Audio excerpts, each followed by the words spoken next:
World's Parliament of Religions. Ladies and gentlemen, welcome to the afternoon session of the opening day today, the 11th of September, 1893.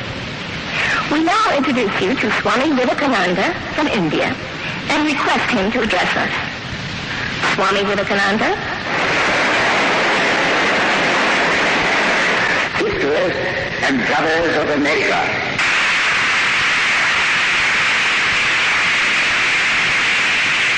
it fills my heart with joy unspeakable to rise in response to the warm and cordial welcome which you have given us.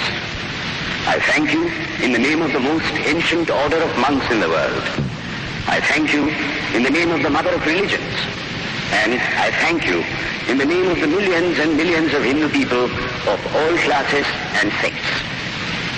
My thanks also to some of the speakers on this platform who, referring to the delegates from the Orient, have told you that these men from far-off nations may well claim the honor of bearing to different lands the idea of toleration.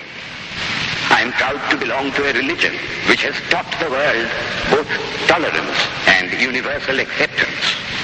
We believe not only in universal toleration, but we accept all religions as true. I am proud to belong to a nation which has sheltered the persecuted and the refugees of all religions and all nations of the earth.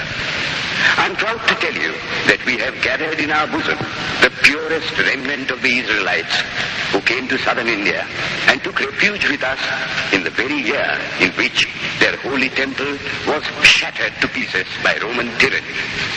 I am proud to belong to the religion which has sheltered and is still fostering the remnant of the grand Zoroastrian nation.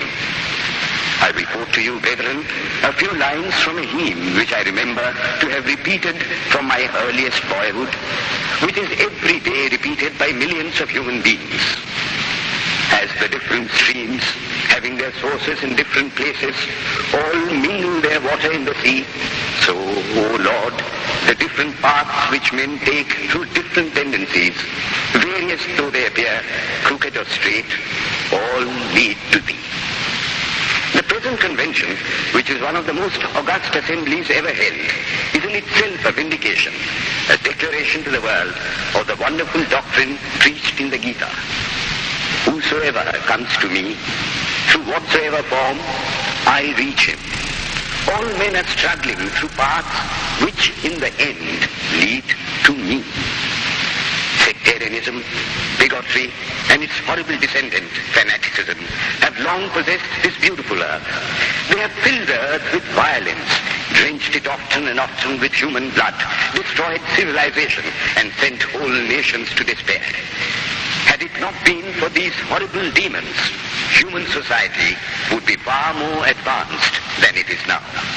But their time is come, and I fervently hope that the bell that tolled this morning in honor of this convention may be the death knell of all fanaticism, of all persecutions with the sword or with the pen, and of all uncharitable feelings between persons wending their way to the same goal.